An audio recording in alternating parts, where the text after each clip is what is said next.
Pour réaliser notre propre aspirateur cyclonique, nous nous sommes inspirés du modèle du site Les Copains des Copeaux. Ainsi, nous avons besoin d'un certain nombre de matériaux.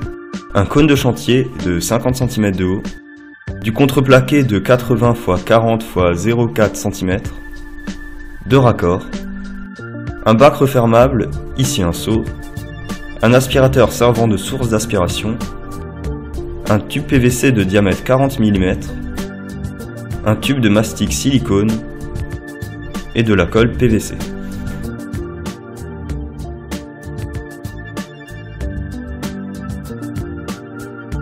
Nous commençons par marquer le tube avant de passer à la découpe.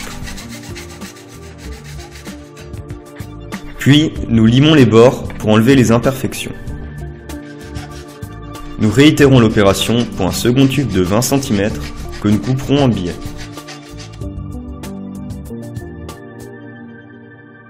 Sur un morceau de contreplaqué, nous traçons les contours du cercle qui sera placé sur la base du cône.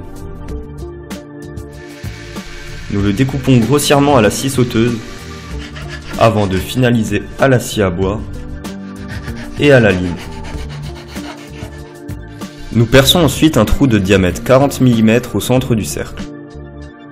Nous répétons cette démarche pour un cercle avec un trou de diamètre 50 mm. Après avoir enlevé la base du cône, nous y perçons un trou de diamètre 40 mm afin d'y placer un tube tangentiellement.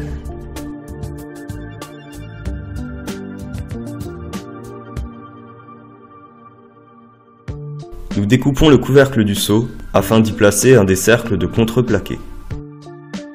Nous collons le tube PVC tangentiellement au cône à l'aide du mastic acrylique.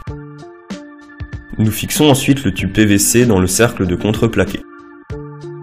Nous assemblons ensuite les deux pièces. Pour finir, nous montons le cône sur le seau. Nous laissons sécher le mastic acrylique toute une nuit avant de réaliser nos premiers tests.